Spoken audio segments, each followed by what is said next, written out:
Como é bom estar mais uma vez pela manhã, adorando a Deus com cada um de vocês, curtindo aqui cada segundo que eu posso aproveitar com essas pessoas tão especiais que são vocês na nossa vida. O pastor já explicou muito bem aqui o projeto, estamos indo para essa segunda fase de plantação. Eu só quero agradecer a todos que estão comprometidos. Tem pessoa que até saiu do grupo lá, eu acredito que é o quê? Que não tá, fui falar com alguns, explicar que o valor não é para nós, tá? Não vai ser uso pessoal, não tem nada a ver com nosso sustento lá, é mesmo para a estrutura. Mas as pessoas, eu vejo a generosidade que as pessoas saíram do grupo, não por maldade, eu falo, não, pastor, eu estou dando. O que você vai fazer com isso aí? Eu não estou nem aí. Só eu creio que eu estou ofertando, tem pessoas que estão ofertando até a mais, estão crendo mesmo nesse projeto que o Senhor nos desafiou. Então, achei lindo a generosidade que a igreja está servindo esse projeto, né? Antes de sair de lá, nós fizemos uma reunião, temos um número de pessoas aí que gira em torno de 40 pessoas lá se frequentando. Não conseguimos juntar todas. Se você seguir lá a Templo Vivo Portugal, você quer conhecer a sua igreja lá, nós não conseguimos reunir todas as semanas por causa das escalas, mas é por aí. Porém, as pessoas que estão dispostas, estão como discípulos mesmo, de pagar o preço lá, não são tantas. Então, nós fizemos um projeto lá e a igreja ia nascer mais ou menos para o fim do ano, talvez ano que vem, pelas nossas contas lá de ofertas. Estávamos fazendo algumas coisas para arrecadação lá. E quando eu cheguei aqui, o pastor, como um paizão, essa igreja é mãe dessa igreja de Portugal, ele teve essa ideia. Então, nasceu do coração do nosso pastor e de lançar esse desafio, e vocês estão fazendo isso potencializar. Uma coisa que demoraria talvez mais 10 meses, talvez para o ano que vem, isso vai acontecer logo agora, no começo do ano, e isso vai ser uma benção sem tamanhos, tanto para nós, de termos um lugar para nós cultuarmos e recebermos as pessoas, os nativos, eles têm muita dificuldade de ir numa célula, de ser convidados para uma casa, então uma estrutura, ela é extremamente importante, não é luxo, é necessidade ter uma estrutura, um lugar público para o europeu, para o português, você convidar e ele talvez ir, né? Então, vocês não têm ideia do impacto que isso vai ser lá para o nosso trabalho, para as nossas vidas e para aquela região, amém? Então, gostaria de agradecer e eu gostaria de convidar você a dar uma salva de palmas a todos que estão envolvidos nesse projeto, porque vocês também são missionários, vocês estão indo conosco lá também, amém? Glória a Deus por isso. Estou aqui na responsabilidade, alguns olharam assim, poxa, de novo, meu, esse pastorzinho aí, esse pastor careca aí, calma que já estou indo, vocês vão estar livres de mim, vem? Mas estamos aqui na responsabilidade e hoje nós vamos ministrar no livro de Juízes. E eu recebi a responsabilidade de introduzir esse livro. Então nós vamos fazer uma introdução, nós vamos te contextualizar dentro desse livro tão importante, singular também na Bíblia, para que as outras mensagens você possa absorver ainda mais as outras pregações e aquilo que Deus vai ministrar nas nossas vidas durante esse mês, amém? Trouxe esse trambolho aqui para o púlpito para pegar, não é para parecer chique não, tá? É porque a vista já está cansando e ler no celular já está ficando difícil. Acho que eu tenho que trocar esse óculos aqui. Amém? Então vamos lá. Livro de Juízes. Vamos fazer uma breve introdução aqui. Autoridata. A tradição acredita que Samuel escreveu esse livro, amém? Por volta aí de 1050 a.C. O nome do livro, apesar de ser Juízes, ele não traz o conceito de jurídico que nós temos logo bem na nossa mente, de julgar causas. Com exceção de Débora, os juízes eles eram líderes políticos militares, eles eram salvadores, libertadores dos inimigos do povo de Deus. Então, com exceção de Débora, que realmente julgava, e ela não era uma líder militar, todos os outros, eles eram esses líderes que conduziam o povo para a libertação dos seus inimigos e tinham a função de ser uma referência moral e de alguma forma, trazer de novo o povo para Deus. E nós vamos ver que isso não deu muito certo. Bom, a função do livro é servir como uma introdução para a próxima fase que o povo viveria. Nós vamos ver isso claramente durante o livro, o autor deixando claro que, naquele tempo, não havia rei em Israel e cada um fazia o que parecia bem aos seus olhos. Então, esse livro ele é uma ponte da morte de Josué, que foi um excelente líder, cumpriu o seu papel, e até a monarquia de Israel depois ali de Samuel. Amém? Então, esse livro é uma ponte, ele tem esse objetivo de mostrar que o povo, nós, quando somos independentes, principalmente de Deus, nós somos uma ladeira, nós somos como um carro desgovernado ladeira abaixo. Esse aí é mais ou menos a ênfase, a função do livro. O livro ele tem uma característica muito realista. Então, você que gosta aí de assistir Balanço Geral, Cidade Alerta, Linha Direta, eu tinha medo de Linha Direta. Quem assistiu Linha Direta? Eu ia dormir na casa da minha avó e ela gostava desse negócio, de ver aqueles assassinatos terríveis lá, e eu ia para o quarto e colocava o travesseiro. Quando eu ouvia a narração, eu já ficava com medo. Não sei por quê. Mas, apesar que eu vi na internet que eu não estou sozinho, não. Eu vi uns caras confessando também que tinha medo de Linha Direta, Gil Gomes, né? E o livro de Juízes é pesado, querido, é pesado. Muito sangue, muita violência, matança, e vai piorando. Você vai passando a página, o negócio vai ficando mais pesado. Então, Deus ele é tão bom que a palavra de Deus ela é maravilhosa, ela não esconde nada. E tem realmente esse tom realista que, se hoje nós ligarmos a televisão nesses canais, é isso que a gente vai ver, né? Degradação moral, violência, e quando existe alguém, quando existe um povo longe de Deus. O livro de Juízes tem essa característica. Bom, a sua característica principal, lendo o livro, você vai ver uma narrativa cíclica. Nós vamos ver que são ciclos que vão acontecendo a cada juiz. Que ciclos são esses? O povo peca contra Deus. Deus, sendo justo, ele aplica o juízo, usando muitas das vezes, usando realmente os povos inimigos. O povo se arrepende. Deus levanta um juiz, liberta esse povo. Esse juiz morre e começa tudo de novo. Porém, nós poderíamos chamar isso também de uma espiral descendente. Porque esse ciclo ele não continua no mesmo nível. Mas, como eu disse, a cada página que você vai virando, parece que o negócio vai ficando pior. Então, nós vamos ver que começa ali bem, entre os primeiros juízes, né? Começa bem, vai bem até Débora, e depois ali de Gideão, que começa bem, termina mal, e os outros só vai piorando. E até chegar a Sansão, que ele representa, é a tipologia de toda a história. Sansão cometeu tudo o que havia de errado, e a vida de Sansão, ela representa muito bem o comportamento daquele povo. Nós podemos ver aqui algumas semelhanças na história de Sansão com a história de Israel. Por exemplo, Sansão ele veio de um nascimento milagroso, de uma mulher estéril, para ser um servo na mão de Deus, dedicado a Deus, um nazireu. O povo de Israel também nasceu do nada, de um homem velho, Abraão, e de uma mulher estéril, que desse povo Deus redimiria todas as nações. Esse povo era para ser separado para ele, para cumprir o seu propósito. Sansão, imbatível, né? Sansão com o Espírito do Senhor, a Bíblia fala sempre quando o Espírito do Senhor tomava Sansão, que ele não havia exército, não havia arma, não havia nada que poderia parar Sansão quando ele estava com o Espírito de Deus. O povo de Israel também. Quando o povo de Israel estava debaixo da direção de Deus, querido, não havia império, não havia mar vermelho, não havia exército, não havia rei que parava o povo de Deus quando eles estavam debaixo, né, da vontade de Deus.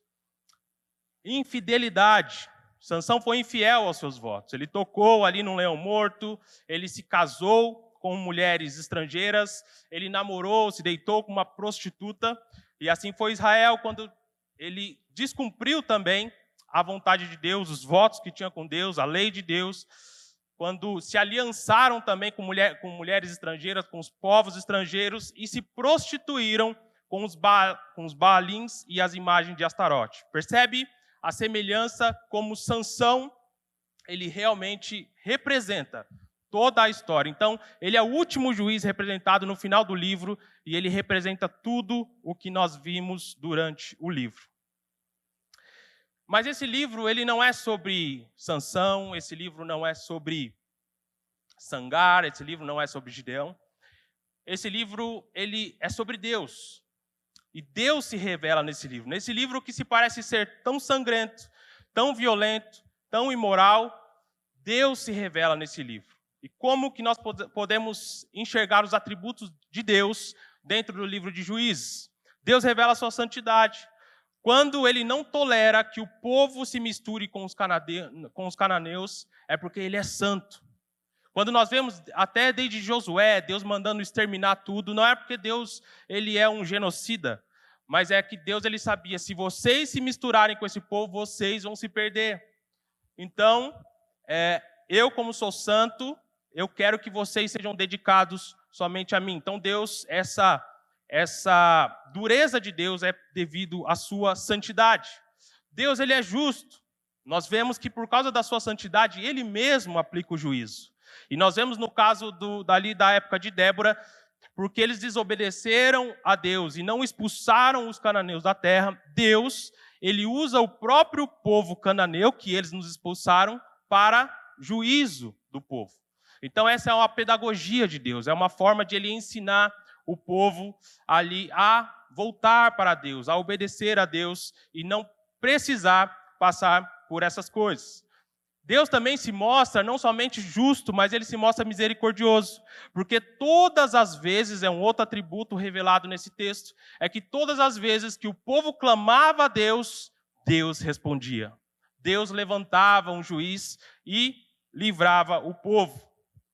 Deus se mostra nesse livro também um Deus fiel às suas promessas. Tem hora que você está lendo, até você peca lendo a Bíblia. Que às vezes dá uma ira no coração. Você fala, como esse povo consegue ser tão ruim? Né? Você vai vendo desde lá do deserto, como o pastor leu aqui em Deuteronômio, povo ingrato. Como que esse povo pode abandonar Deus e erguer esses postes ídolos? Mas Deus ele é fiel ainda assim, esse povo inconstante, esse povo ingrato, esse povo pecaminoso, ele mantém a sua promessa que fez a Abraão lá atrás. Essa promessa está se desenrolando na história e ele é fiel para cumprir todas as suas promessas. E por fim, isso é muito lindo de nós vermos esse atributo de Deus, que Deus ele é soberano. Nós vemos que Deus ele está regendo tudo a todo tempo. É ele que dá a ordem quando eles desobedecem, é ele que aplica o juízo, é ele que aplica a misericórdia, ele levanta o juiz, ele usa os inimigos, ele interfere na estratégia do inimigo, nós vamos ver hoje no caso de Débora. Ele interfere nas condições climáticas, tudo está sob o controle dele. Deus é o regente da história. Então, a soberania de Deus ela é muito presente e evidente nesse livro. Amém? Introduzidos, vamos aí para Juízes capítulo 4, do 1 ao 10. O tema da série, nós estamos entrando numa série que é Lições para toda a Vida. E nós vamos aprender algumas lições com Débora. Não vai dar tempo de aprendermos aqui com outros personagens que aparecem nessa história, mas apenas aqui esses pontos que nós podemos destacar de Débora será o suficiente para alimentar a nossa alma nessa manhã. Juízes capítulo 10, vamos ler do 1 ao 10. Juízes capítulo 4, do 1 ao 10. Obrigado, pastor. Se alguém puder trazer uma água para mim, por favor, eu agradeceria. Vamos ler aqui que facilita também a letra. Vamos lá. Depois da morte de Eude, mais uma vez, começa o ciclo. Os israelitas fizeram o que o Senhor reprova, pecaram. Assim o Senhor os entregou nas mãos de Jabim, juízo de Deus, rei de Canaã, que reinava em Hazor. O comandante do seu exército era Sísera, que habitava em Haroset-Hagoim. Os israelitas clamaram a Deus, se arrependeram, porque Jabim, que tinha 900 carros de ferros, os havia oprimido cruelmente durante 20 anos. Débora, uma profetisa mulher de Lapidote, liderava Israel naquela época. Ela se sentava debaixo da tamareira ou da palmeira, em outras traduções, de Débora, entre Ramá e Betel. Só um adendo aqui. Essa tamareira de Débora, essa palmeira de Débora, esse livro foi escrito muito posterior à história. Então, provavelmente, depois que Débora morreu, eles batizaram esse lugar de tamareira ou de palmeira de Débora, porque ela julgava debaixo disso. Isso demonstra também uma outra característica, que não vai entrar aí na exposição, que Débora ela era muito sábia. Ela foi a única juíza. Ela não foi a única profetisa na Bíblia, mas ela foi a única juíza, e ela escolhia um lugar público para julgar. Entre Ramá e Betel, nos montes de Efraim, e os israelitas a procuravam para que ela decidisse as suas questões. Débora mandou chamar Baraque, filho de Abinoã, de Quedes, em Naftali, e lhe disse: o Senhor, o Deus de Israel, ordena a você que reúna 10.000 homens de Naftali e Zebulon e vá ao monte Tabor. Ele fará que Sísera, o comandante do exército de Jabim, vá atacá-lo. Percebe a soberania de Deus? Deus vai fazer com que o comandante e o seu exército vão para um certo trecho. Perceba isso. Vai atacá-lo com seus carros de guerra e tropas junto ao rio Quizon e os entregará em suas mãos. Baraque disse a ela: se você for comigo, irei, mas se não for, não irei. Respondeu Débora: está bem, irei com você, mas saiba que, por causa do seu modo de agir, a honra não será sua, porque o Senhor entregará Sísera nas mãos de uma mulher. Então Débora foi a Quedes com Baraque, onde ele convocou Zebulon e Naftali, 10.000 homens o seguiram, e Débora também foi com ele. Amém? Deus, que a tua graça, Pai, venha nos capacitar de transmitir aquilo que primeiro o Senhor ministrou ao nosso coração. Que essa palavra encontre um lugar fértil, ó Deus, e possa gerar frutos, ó Senhor, e ações, ó Senhor, meu Deus, correspondente à tua santa e poderosa palavra. Assim nós te agradecemos em nome de Jesus. Queridos, essa história ela é muito interessante. Tá? Temos aqui Débora, uma juíza que não tem a mesma função dos outros juízes. Na verdade, Baraque seria usado como esse juiz libertador, e Débora ela estava ali como uma profetisa, uma portadora da mensagem de Deus. Então, o povo clama, Débora é levantada, ela convoca Baraque, dá a palavra de Deus a Baraque. Baraque tem ali o seu momento de dúvida e fala: olha, se você não for comigo, eu não irei. Débora, está tranquilo, eu vou, mas essa honra não será sua, ou seja, você vai ser desonrada porque Deus vai dar a vitória, a morte do comandante. Isso culturalmente era muito importante. A morte do comandante do exército inimigo deveria ser feita pelo exército vencedor. Isso a gente vai ver mais claro durante o texto também. No restante do capítulo 4, que eu convido você a ler o capítulo 4 e o capítulo 5, que vai trazer mais detalhes sobre toda a história. Então, só para contextualizar, eu preciso contar também a história toda. Débora diz: a honra não será sua, mas será Deus dará a vida de Sísera na mão de uma mulher. E eles descem, eles vão lá, e Deus, pela sua soberania, ele interfere na estratégia do exército inimigo, conduz os inimigos àquele lugar, o ribeiro de Quizon, onde talvez passava ali um pouco de água, né? Ali perto um ribeiro, não sei como é que a gente pode chamar isso daí, quando é aqueles ribeiros, um córrego, né?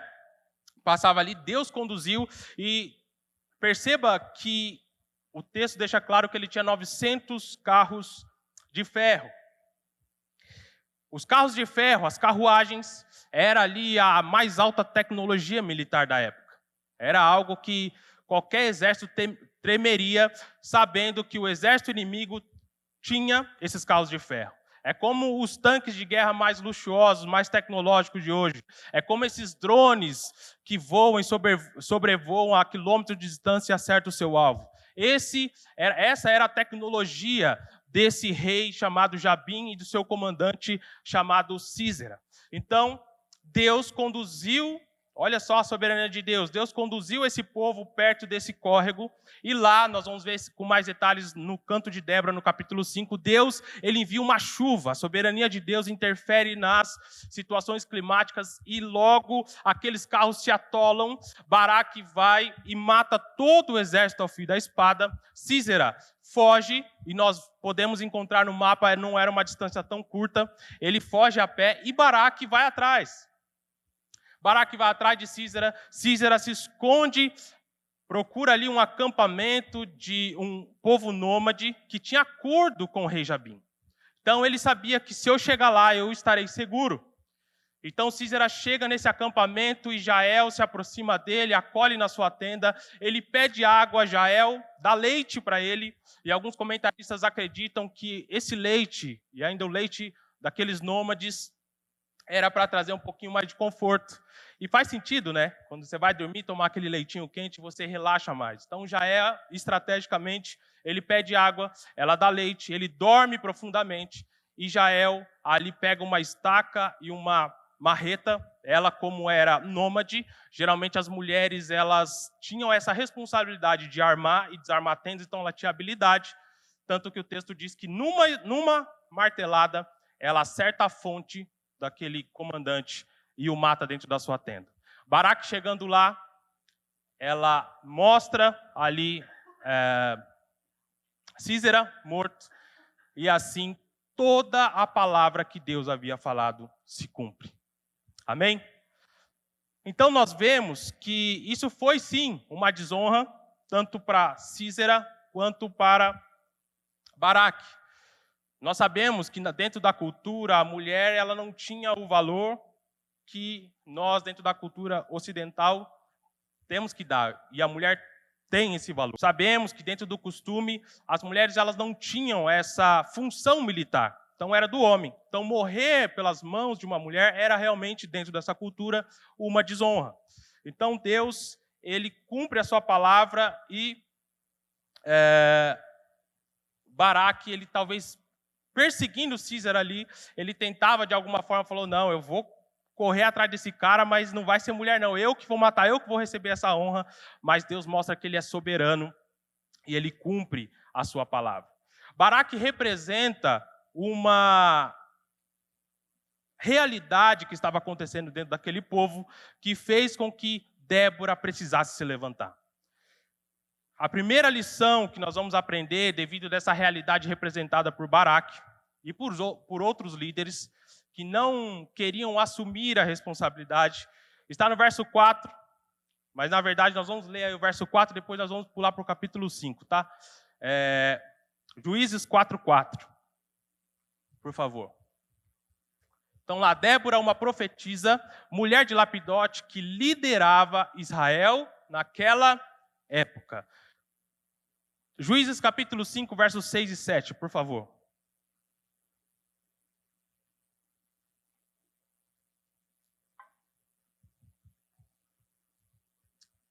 Nos dias de Sangar, filho de Anate, nos dias de Jael, as estradas estavam desertas. Os que viajavam seguiam caminhos tortuosos. Ela está dizendo que, naquele tempo, o povo sofreu na mão do rei Jabim 20 anos. E era assim que estava. As estradas estavam desertas. Por quê? Porque pela opressão dos inimigos não havia segurança para viajar. 7. Já tinham desistido os camponeses de Israel. Já tinham desistido. Camponeses aqui também podem ser traduzidos por guerreiros, né? Outras traduções vai dizer que os acampamentos estavam vazios. O que Débora está dizendo? Estava largado, estava abandonado. Ninguém queria assumir a responsabilidade, ninguém queria se levantar. E aí ela vai dizer, até que eu, Débora, me levantei, levantou-se uma mãe em Israel.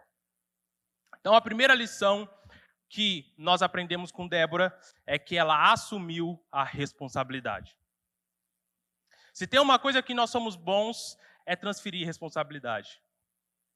Já começa logo cedo, quando nós somos pequenos ali na nossa infância, né? E a mãe chega e fala assim, quem que fez essa arte? A gente fala, foi ele. Né? Quem tem irmão aqui sabe como é que é. E lá em casa apanhava os dois, ou os três no caso. Para não errar, a mãe já acertava todo mundo. Por quê? Porque nós somos bons nisso. Nós queremos colocar a culpa nos outros. Nós queremos nos esconder atrás de desculpas. Nós queremos logo encontrar alguém para jogar para os lobos.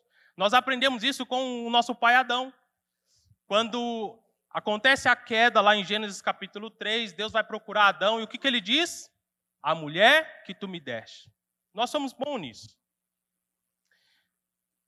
Mas dentro do cristianismo, não há espaço para a irresponsabilidade. Não há espaço para o individualismo.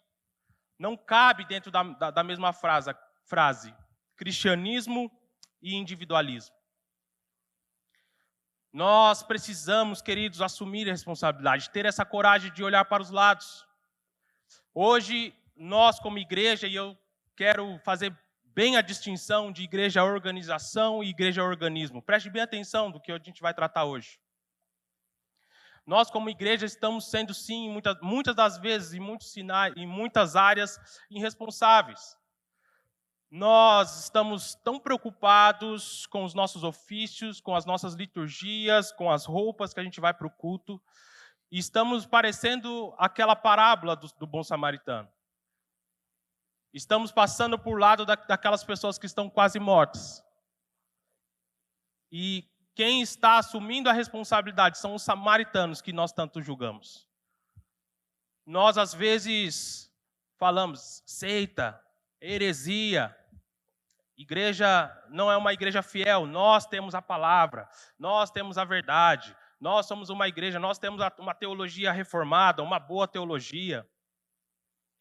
Mas, às vezes, quem que está assumindo a responsabilidade não somos nós. Às vezes, esses samaritanos que nós estamos julgando estão assumindo a responsabilidade que seria nossa. E aonde nós queremos chegar com isso? Que sim, dentro da responsabilidade social, nós, como igrejas, precisamos estar atentos, precisamos olhar para o lado. É bem verdade que a responsabilidade de resolver os problemas sociais não é da igreja. Vivemos num contexto moderno de democracia, que existem órgãos que trabalham para resolver os problemas sociais e nós talvez nem temos condições de resolver. Mas é bem verdade que dentro do Evangelho de Cristo há espaço para os órfãos e as viúvas. Dentro do Evangelho de Cristo há espaço para os aleijados. Dentro do Evangelho de Cristo há espaço para os presos. E nós não podemos perder essa verdade, essa essência do Evangelho que faz parte do Evangelho. Sabemos que há um desequilíbrio e pessoas acham que entregar a cesta básica e elas postam na internet e falam, esse é o Evangelho. Não, esse não é o Evangelho. O Evangelho é que Jesus Cristo é a boa nova, que Jesus Cristo se fez carne, morreu numa cruz pelos nossos pecados, ressuscitou ao terceiro dia e um dia ele voltará. Esse é o Evangelho. Mas dentro do pacote Evangelho, tudo que permeia a nossa vida precisa ser vivido à luz dessa verdade, desse Evangelho. E a responsabilidade social também faz parte da nossa vida. O problema é que, às vezes, nós queremos atribuir tudo para a organização. Eu vou ver aqui, meu querido, se lá na igreja tem uma cesta básica. Eu vou ver aqui se lá na igreja tem um pacote de arroz. Mas antes de a igreja, a organização chegar lá, você já está lá. Você está nesse ambiente. os cativos, aqueles que estão presos em drogas.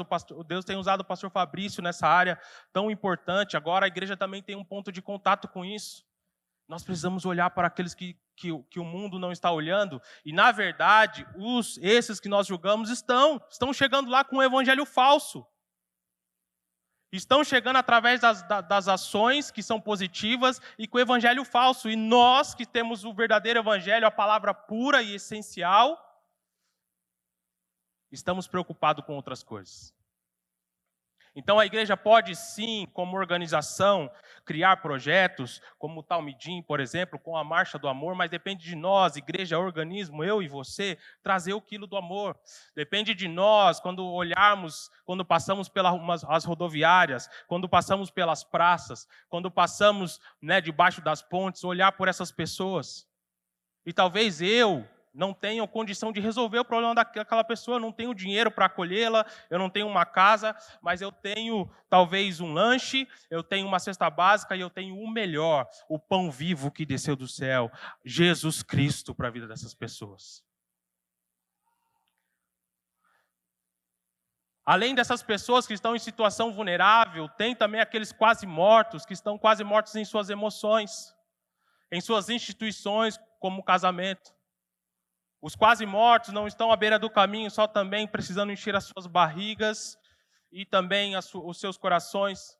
Mas tem os quase mortos nos escritórios, tem os quase mortos nos consultórios, doutores, chefes, pessoas que têm a sua vida resolvida, mas elas não têm Jesus, e nós estamos lá.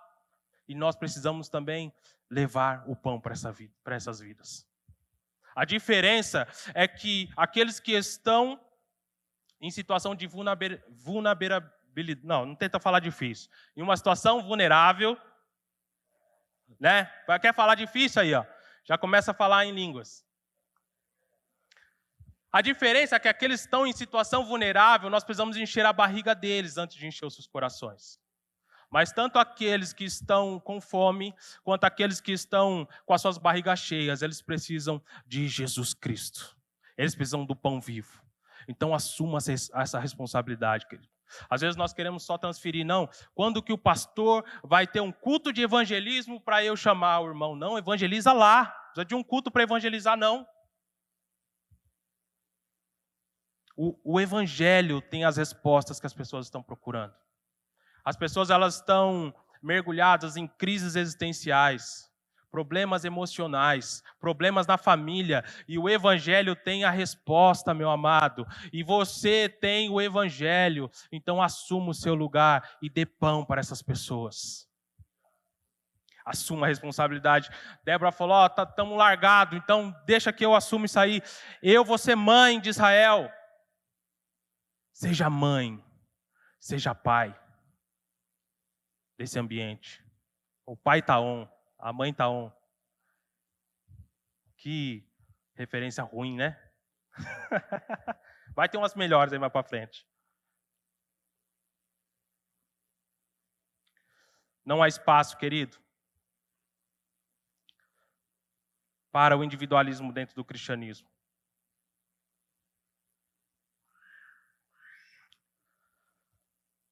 Lá em Gênesis capítulo 4, verso 9, nós vamos ver a palavra do Senhor dizendo: então o Senhor perguntou a Caim, onde está o seu irmão Abel? Respondeu ele, não sei, sou eu responsável pelo meu irmão? Precisamos assumir a responsabilidade dentro de casa também. Não dá para sermos cristãos não praticantes, protestantes não praticantes. Quem que vem no culto de domingo, recebe uma palavra, às vezes melhor que essa, fala, irmão, até domingo que vem aí, semana de vitória para você. Vivendo o evangelho como um cristianismo comercial, deixa eu ir lá na igreja, buscar minha bênção, para me vencer as minhas lutas durante a minha semana. E às vezes do lado tem um irmão que já não vem há semanas e a gente não visita, e a gente não liga, e a gente não manda uma mensagem. E Abel, aqui Deus questiona, e Abel era duplamente responsável. Além de ser irmão, ele era responsável por ter tirado a vida do seu irmão. Então sim, nós somos responsáveis. por aquele que nós deixamos passar pelas nossas mãos. Deus tem confiado. Domingo passado tivemos 18 visitantes somente à noite, né, pastor? 18 somente à noite. O pastor Luciano não dá conta. Mas nós estamos precisando de Déboras aí. Déboras e Déboros. Que assumam a responsabilidade. Deixa eu pegar esse negócio aí. Me dá uma ficha aí, consolidação. Vou visitar alguém essa semana. Deixa eu assumir essa responsabilidade. Um velho sábio disse assim: com grandes poderes vem grandes responsabilidades. Ben Parker, esse mesmo, é o tio do Homem-Aranha. Com grandes poderes vem grandes responsabilidades. E é interessante que esses super-heróis, quem gosta aqui de super-herói? Tem uma coisa parecida nas histórias, né? Eles recebem o poder acidentalmente ali e parece que ninguém quer. Não, eu não quero e tal, porque é o seguinte, eu tenho a minha vida, eu vou ter que sacrificar a minha vida, né? Do Homem-Aranha é muito interessante isso, ele nesse dilema, que ele tem que cuidar ali da vizinhança e tal. E algumas histórias, você vê que eles tentam se desfazer do poder. Não, eu não quero isso, eu quero ter a minha vida normal. Por quê? Porque não querem responsabilidade. Mas deixa eu te falar, meu amado, João capítulo 1, verso 12 diz: mas a todos quantos os receberam, deu-lhes o poder de serem feitos filhos de Deus, a saber, aos que creem no seu nome. Você já recebeu o poder, a responsabilidade já está sobre você. Você já recebeu o direito de ser filho, você já recebeu o poder de ser filho. Você é embaixador, ministro do céu na terra. Não existe responsabilidade maior do que essa. Não tem como fugir. Se sou cristão, logo eu tenho as minhas responsabilidades. Um escritor holandês também diz assim, George Bernard Shaw: liberdade significa responsabilidade. É por isso que tanta gente tem medo dela. Tem pessoas que não querem ser livres, porque ser livre requer responsabilidade. Tem gente que não quer sair das casas dos pais, porque eles vão ter que pagar as contas. Tem gente que sonha em empreender, mas tem medo de sair da CLT, porque ser livre exige responsabilidade. Eu vou complicar a sua situação. A Bíblia diz que o Filho de Deus, né, aquele que o Filho de Deus libertou, né, verdadeiramente é livre. Não existe liberdade maior do que aqueles que foram libertos pelo Filho de Deus. Então você é filho, recebeu o poder de filho, grandes responsabilidades, e você é livre, porque Cristo te libertou, maior a responsabilidade. Então não existe cristianismo irresponsável. Assuma riscos, meu irmão. Assuma as responsabilidades. As pessoas, elas preferem ficar subjugadas sobre situações. Esse povo ficou 20 anos sendo subjugados, empurrando com a barriga, porque ninguém queria assumir responsabilidade. Mas eu e você somos filhos e somos livres. E nós temos já o poder do Espírito Santo nos capacitando, a graça capacitadora para cumprir o chamado que Deus tem através da minha e da sua vida. Então pega esse negócio, pega esse boi pelo chifre, meu amado. Assuma riscos. Se Deus está te chamando para empreender, vai para cima. Se Deus assuma essa mulher, querido, marca esse casamento, pelo amor de Deus. Em nome de Jesus. Assuma esse ministério que Deus tem colocado no seu coração. Assuma um discipulado. Fala, eu vou cuidar de alguém. Tá? Não pense assim, olha, tem pessoas que têm medo de perguntar se o irmão está bem, porque se o irmão falar que não está, fala, vou arrumar BO para mim. É melhor falar assim, Deus abençoe. Nem pergunta como é que está. Não pergunta como é que está, como eu posso te servir, meu amado. Aprendemos isso com Jesus, Filipenses capítulo 2, o servo dos servos, que assumiu a responsabilidade de morrer por mim e por você, meu amado. Assumiu uma responsabilidade tamanha que custou a sua própria vida. Ninguém tem amor maior do que aquele que dá a vida pelos seus irmãos. Assuma os seus erros. Para de jogar a culpa na sociedade, no presidente, na igreja, no pastor, na mulher, no homem, na condição que você nasceu, que tá vendo o cara lá que é herdeiro e tem as coisas no Instagram e você não tem que ser coitado de mim que eu nasci pobre. Assuma os seus erros, assuma as suas responsabilidades, assuma o seu papel, assuma o seu pecado. Se arrependa e avance em nome de Jesus. Segunda lição que nós aprendemos com Débora. Ela entregava a mensagem de Deus com fidelidade. Ela era uma fiel mensageira, profetisa.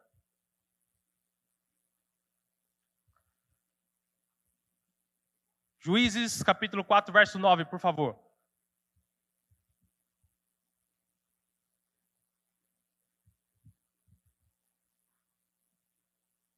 Respondeu Débora, está bem. Não, desculpa, 8. Acho que é antes. Então, 9, vamos contextualizar, né? Sobe mais. O 9, na verdade, é a resposta. Mas vamos lá. 7, por favor. Pronto. Ele fará que Císera, o comandante do exército, Jabim, vá atacá-lo com seus carros de guerra e tropas junto ao rio Quizon, e os entregará em suas mãos. Essa era a mensagem de Deus. Baraque disse a ela, se você for comigo, irei, mas se não for, não irei. Então Débora recebeu a mensagem, olha, Deus já preparou, vai, está nas suas mãos, esses carros de fogo, de ferro não será nada, carro de fogo é de Elias, né? Está ali no Antigo Testamento. E Baraque titubeou. Quando Baraque titubeou, ali ele aparentemente teve uma situação, uma atitude que Deus reprovou. R.C. Sproul, um teólogo muito renomado americano, ele sugere, alguns chamam Baraque de covarde, porque já ouvi leituras que ele estava com medo e falou, não, vem comigo que eu estou com medo. Débora não acrescentaria nenhum acréscimo militar ao exército. Débora não era uma guerreira. Portanto, não era isso que Baraque temeu. Vem me ajudar aqui. Se fosse Baraque falando por um Davi, por um Joabe, por um Gideão, faria sentido. Vem comigo, me ajuda, porque o exército lá... Não era bem isso que Baraque fez e por isso que ele foi reprovado nessa atitude. Esse teólogo, esse comentarista, ele sugere que quando Baraque ele fala isso, se você não for comigo, não irei, ele está colocando Débora em xeque. Falou, se a sua palavra é de Deus mesmo, porque na minha concepção nós estamos indo para uma missão suicida. Eles vão arrebentar com a gente. Mas se você é mulher de Deus e se essa mensagem é de Deus, você não vai ter medo de vir com a gente. E logo Deus já deve ter enviado um fax diretamente ali para Débora e falou assim, então, por causa dessa atitude, você vai entregar a seguinte mensagem. Respondeu Débora, está bem, irei com você, mas saiba que por causa do seu modo de agir, a honra não será sua, porque o Senhor entregará Císera nas mãos de uma mulher. Entre aspas, percebe que é Deus falando. Então Débora, ela poderia ter até ficado ofendida ali. Poxa, você está de brincadeira, você está achando que eu estou brincando aqui e tal? Mas o que nós vemos é que ela entregou a mensagem fielmente. Nem mais e nem menos. E como a gente sabe isso? Porque a gente lê no texto da forma que Débora profetizou. Foi a forma que aconteceu. Então, uma coisa que nós também precisamos, uma lição que a gente precisa aprender como cristãos, na nossa vida prática, que a gente precisa ser fiel à mensagem de Deus. Hoje nós temos visto pessoas que estão tentando melhorar o evangelho. Não, porque para ganhar aquela pessoa, nós precisamos excluir algumas palavras. Nós precisamos falar, vamos pular esse versículo. Vamos pular esse livro aqui, pastor, porque esse livro aqui, ele é muito ofensivo. Igrejas americanas consideradas históricas, elas já estão proibindo algumas palavras de serem ditas no púlpito porque elas são ofensivas. Estão querendo diluir o evangelho para que ele fique mais palatável. Mas Deus nos chamou como fiéis despenseiros. 1 Coríntios capítulo 4, verso 1 e 2, por favor. Nós precisamos ser fiéis à mensagem que Deus nos confiou e entregá-la conforme Deus já revelou nas Escrituras. Todos nos considerem servos de Cristo e encarregados dos mistérios de Deus. O que se requer desses encarregados, ou em algumas traduções, despenseiros, é que sejam fiéis. Então, Deus, Ele requer que nós sejamos mensageiros fiéis da sua palavra. John MacArthur, no seu livro O Evangelismo, ele diz assim: o poder de Deus vem por meio da mensagem, não do mensageiro. Devemos ser fiéis carteiros que não violam as suas correspondências.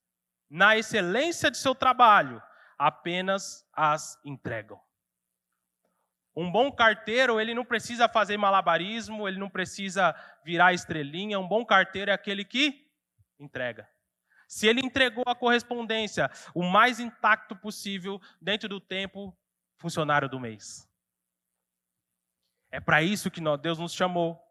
Deus nos chamou não para ajudar Deus. Paulo fala numa das suas cartas aos Coríntios também: eu não vim a vocês com palavras de sabedoria, nem palavras persuasivas, mas eu vim com o poder do Espírito. Então Deus não precisa de ajuda. Nós, para alcançarmos essas pessoas, que nós estamos assumindo a responsabilidade de ministrar o Evangelho onde Deus tem nos colocado, você não precisa ter medo. Débora não teve medo daquele líder Baraque, que era um líder militar do seu povo. Ela falou, assim como Deus fez, ela disse, ela entregou. E nós não podemos nos acovardar, querido. O negócio vai ficar estreito. O negócio vai ficar difícil. Não tem para onde correr. Tá nos Estados Unidos, já chega aqui. Mas nós não vamos diluir a mensagem de Deus. Seremos encontrados como fiéis despenseiros. Ah, mas se eu falar isso, as pessoas não vão se converter, as pessoas não vão aceitar, as pessoas não vão ouvir. O nosso papel é semear, o solo que vai cair e o crescimento quem dá é Deus. 1 Coríntios capítulo 3, 7, de modo que nem o que planta, nem o que rega são alguma coisa, mas somente Deus que dá o crescimento. Então, assim como Débora, querido, aonde Deus te levantar, nós estamos indo lá para Portugal. Temos um desafio cultural gigantesco, onde nesse primeiro tempo a gente foi estudar, foi se inserir, foi conhecer, foi saber, visitamos igrejas, conhecemos missionários, estudamos na internet missionários na Europa para saber como nós vamos penetrar. E existe estratégia sim para como a mensagem vai chegar, mas não existe estratégia para a mensagem. Existe estratégia na transmissão, mas não existe estratégia para o conteúdo. Eles gostem ou não gostem, em Portugal vai ser pregado o Evangelho de Jesus Cristo. Nós não vamos corromper aquilo que Deus, a profecia maior revelada nas Escrituras. E seremos, em nome de Jesus, pela graça de Deus, encontrados fiéis. Terceira e última lição que nós aprendemos com Débora, com a sua fé. Débora foi uma mulher de fé. Verso 9. Ela diz a Baraque desafia ela, é Deus mesmo, então vem com a gente. Falou, opa! Na hora, ela nem duvidou. Por quê? Porque ela tinha fé na mensagem que ela carregava. Respondeu Débora, está bem, irei com você. No final, então, Débora foi a Quedes com Baraque. Porque realmente a situação lógica e humana era assustadora. O exército era assustador, tinha tudo para dar errado. Mas como Débora era uma fiel mensageira, ela cria naquilo que ela pregava. Isso parece muito óbvio, parece chover no molhado, mas a situação está mais feia do que a gente pensa. Uma vez perguntaram para um pastor, crente pode ir para o inferno? E aí esse pastor perguntou, crente não, mas pastor pode. Vocês não riram, né? Tá meio pesado. Isso quer dizer o quê? Porque existe pastor descrente. Existem pessoas que estão carregando a mensagem, mas eles não creem mais naquilo que pregam.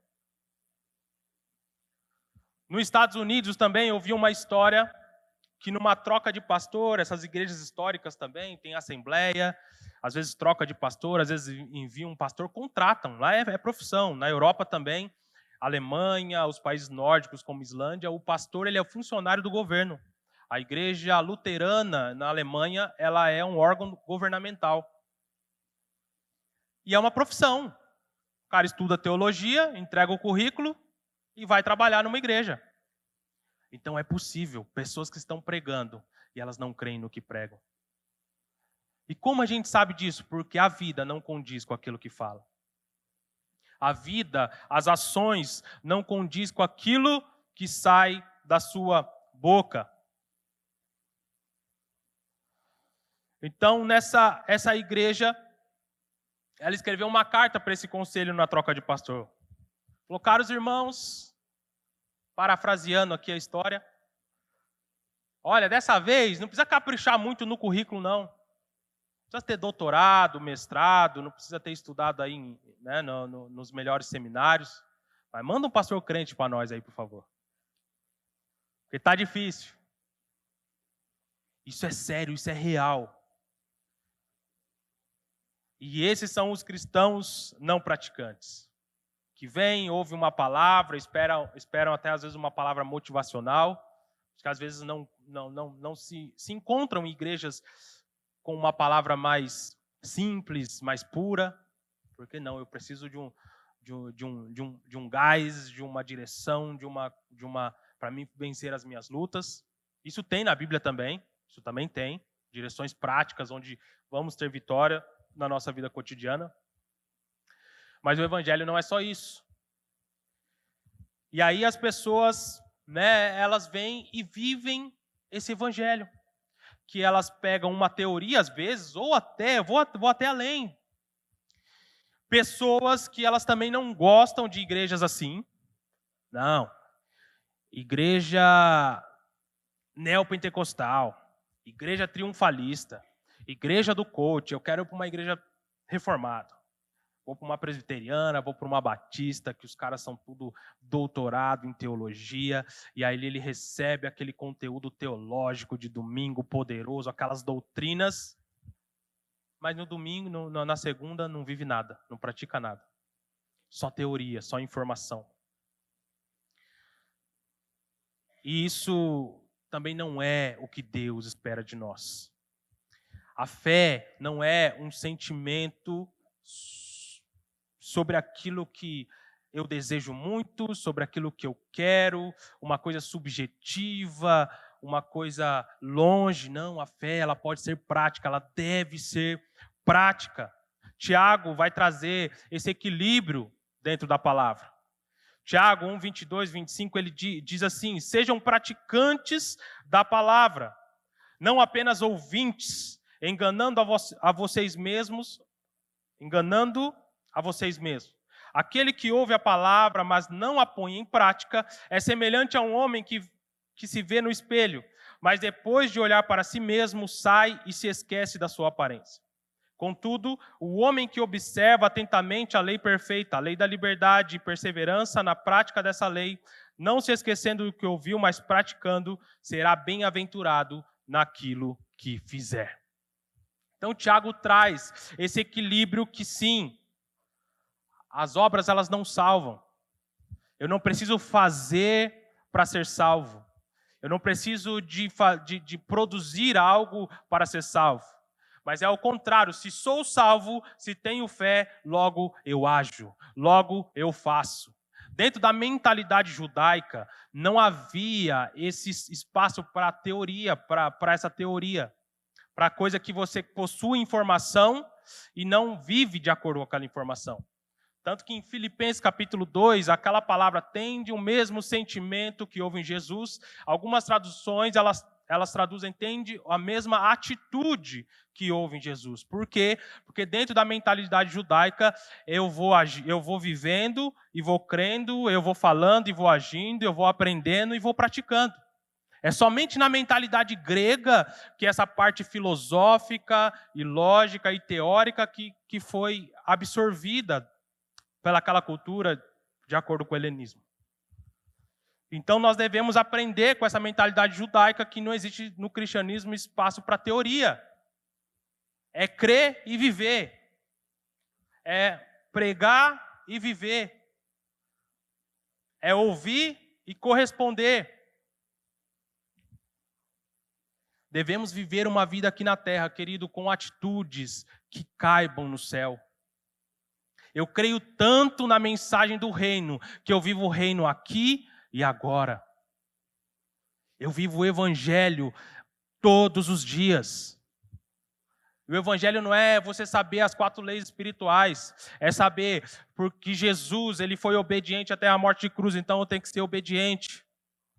É que Jesus, ele me perdoou, mesmo eu sendo o pecador mais miserável. Então, você que está arrumando desculpas para perdoar o seu irmão, você tem que olhar para o Evangelho e liberar perdão para ele.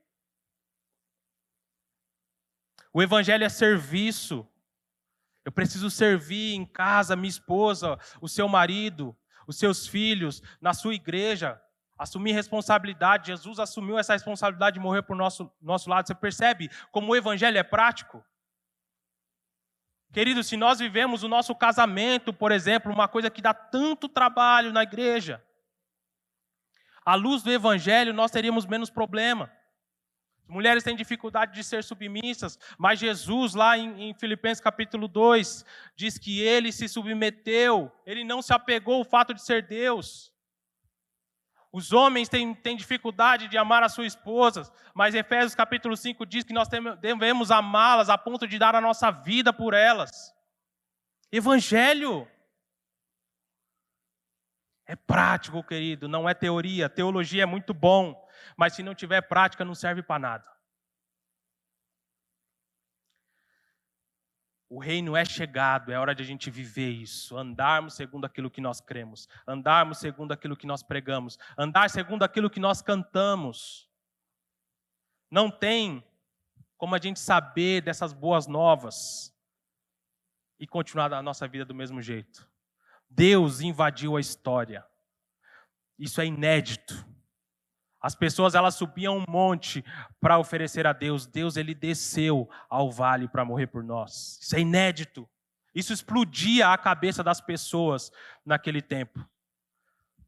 Deus se fez carne, nasceu numa manjedoura, num casamento que nem estava consumado. Que Deus é esse? Inédito. Deus morreu numa cruz, Deus se fazendo maldito. Inédito. Deus ressuscitou depois de 3 dias. O judeu jamais podia compreender uma coisa dessa, inédito. Era de explodir cabeças. Ele subiu ao céu e deixou o seu Espírito habitando. Deus habitando dentro de nós.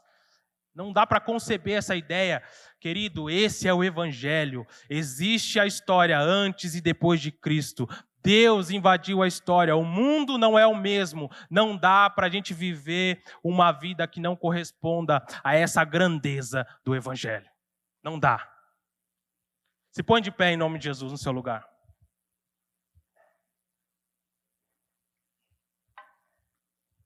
O Evangelho é essa loucura.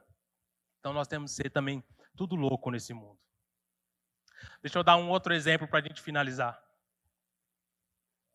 Quem já assistiu aqui os filmes como Independence Day, tem um do Tom Cruise muito bom, que é antigo, e eu vi esses dias aí, que ele está lá com a filhinha, e de repente começa lá uns terremotos, daqui a pouco ele olha para o céu, uma nave espacial está invadindo ali o espaço da Terra. É como se a gente estivesse fazendo ali o nosso café, e de repente a gente olha para a janela e está acontecendo isso. Uma nave está invadindo a Terra, a atmosfera e tal. Não tem como a gente voltar e terminar de fazer o café. Aquilo ali vai exigir uma resposta daquela pessoa. O mundo mudou a partir daquela primeira nave que apareceu. É assim com o Evangelho. O mundo mudou e ele espera que nós tenhamos uma resposta referente a isso. Ter fé, querido, como Débora fez. Eu acredito tanto naquilo que eu prego, que eu vou, Barack, estou com você. Talvez não sei nem pegar numa espada, mas eu estou lá, porque Deus já disse. Então nós devemos viver isso, querido, viver de acordo com aquilo que nós cremos. Viver o Evangelho. Viver sabendo que sim, não é loucura. Jesus vai voltar. Não dá para uma igreja que está baseada nessa promessa, querido. O Espírito Santo foi nos dado não para nós ficarmos girando e cair no chão ou sentir arrepios.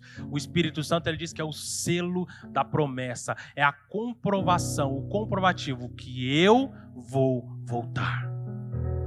Nós não podemos viver as nossas vidas apegadas às coisas deste mundo como se isso não fosse verdade. Mas se temos fé naquilo que pregamos, cantamos e ouvimos, nós vivemos o reino aqui e agora, nós desfrutamos sim de tudo que Deus nos permitir, mas ao tempo todo nós estamos como Noé anunciando, vai chover. Então que nós possamos aprender com Débora, querido, essas 3 lições.